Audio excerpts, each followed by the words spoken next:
अस्सलामुअलैकुम my YouTube family. आज मैं आपके लिए बहुत ही ज़बरदस्त पेठे कद्दू का हलवा, इसे हलवा कद्दू भी कहते हैं, पेठा कद्दू भी कहते हैं और इसको बहुत सारे नामों से पुकारा जाता है, लेकिन हम इसे पेठा कद्दू ही ज़्यादातर कहते हैं।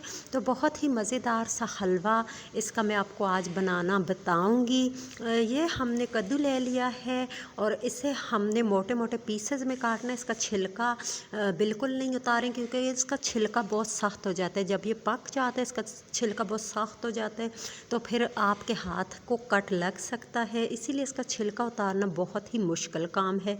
तो आप इसे बड़े बड़े पीसेस में काट लीजिए पहले, और फिर आप ऐसा करें, इसे जब उबालेंगे तो इसके छिलके खुद बहुत आसानी के साथ उतर जाएंगे। तो ये मैंने इसे काट के साफ़ कर लिया। ये इसका बीज है और ये कुछ इसके अंदर से जो गोदा वगैरह निकला है ये वो है। और इसका बीज जो है इसे महफूज कर लेते हैं, पहले धूप पे खुश्क करते हैं, फिर इसे महफूज करते हैं, फिर इसकी दोबारा से हम बिजाई करते हैं। और ये चूँकि ये गर्मियों में पैदा होते हैं, गर्मियों की पैदावार होती है, ये इसकी फसल गर्मियों में होती है, लेकिन इसको पका के जो है वो सर्दियों के लिए रख लेते हैं और सर्दियों में इसका बहुत ही मज़े का हलवा बनता है। तो यहाँ पे मैंने इसे चूल्हे पे रख दिया है पानी में डाल के। इसमें थोड़ा सा पानी डालें क्योंकि ये अपना पानी जो है वो खुद भी छोड़ता है। तो इसको जो हमने है थोड़ा सा इसमें पानी ऐड करना है और इस कद्दू में जो है खुद बहुत ज़्यादा पानी होता है। तो ये देखिए ये बिल्कुल बहुत ही सॉफ्ट हो चुके हैं, बिल्कुल गल चुके हैं। और अब चम्मच की मदद से मैं इसके छिलके से जो है इसकी गिरी को अलग कर लूँगी। तो ये देखिए गिरी मैंने अलग कर लिया, ये छिलके हैं ये मैंने अलग कर लिए हैं। बहुत ही आसानी से ये अलग हो जाते हैं जब आप इसे उबालते हैं। तो अभी हम यहाँ पे लेंगे 1 केजी दूध। तो ये कुछ मैंने ड्राई फ्रूट्स इसमें ऐड किए हैं। मेरे पास ज़्यादा ड्राई फ्रूट्स नहीं थे, इसीलिए मैंने इसमें कोपरा ही ऐड किया है। और यहाँ पे 1 प्याला हमने इसमें दूध का ऐड कर दिया है। तो पहले हम इसे दूध में अच्छी तरह से पकाएंगे, इसके दूध को खुश्क करेंगे और इसमें जो मैं इसके दूध को इसके अंदर ही फटा दूंगी क्योंकि दूध का फटना जो होता है इसमें बहुत मज़े के दाने से बनते हैं और बहुत ही मज़ेदार सा ये दानेदार सा बनता है। तो ये देखिए इसका दूध जो है वो काफ़ी हद तक खुश्क हो चुका है। इसमें मैंने इलायची ऐड कर दी है खुशबू और जायके के लिए।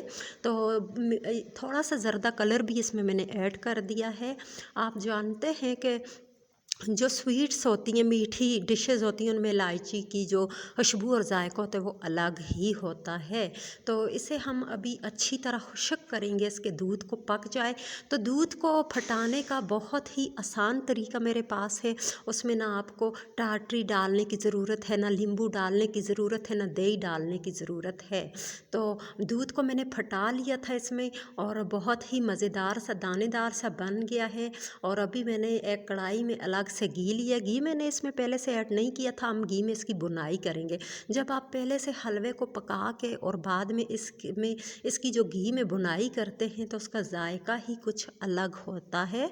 तो मेरे तरीके से आपने ये इस बार ज़रूर बनाना है। सर्दियाँ चूँकि गुजरने वाली हैं तो अभी से आप ये हलवा बना लीजिए। आजकल बहुत ठंडी ठंडी सी हवाएं चल रही हैं। बारिश चूँकि हुई नहीं है इन सर्दियों में, अभी तक एक भी बारिश नहीं हुई, लेकिन हवाएं बहुत ठंडी चल रही हैं, बादल भी छाए हुए हैं, तो सर्दी तो अपने अरूज पे है।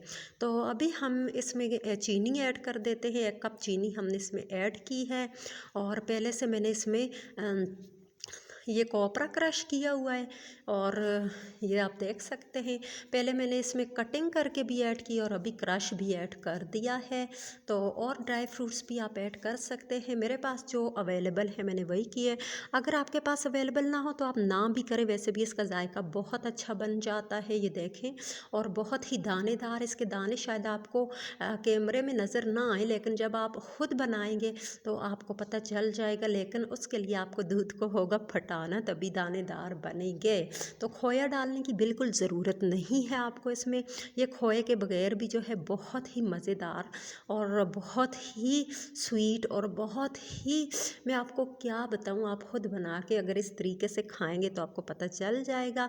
और मेहमान भी आपके बहुत पसंद करेंगे और आपकी तारीफ़ किए बिना नहीं रह पाएंगे।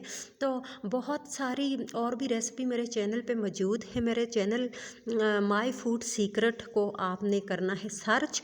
सीक्रेट सी से लिखना है, एस से नहीं लिखना है।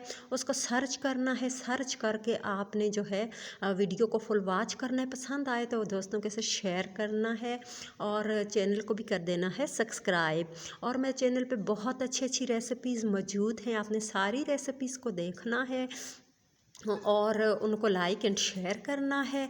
और मज़ीद आपके लिए अच्छी अच्छी सी रेसिपीज़ लेकर आती रहूँगी। तो आप चैनल को बस करें सब्सक्राइब, तो आपको मेरी हर वीडियो मिलेगी। मिलेंगे नेक्स्ट रेसिपी में। तब तक के लिए अल्लाह हाफिज़।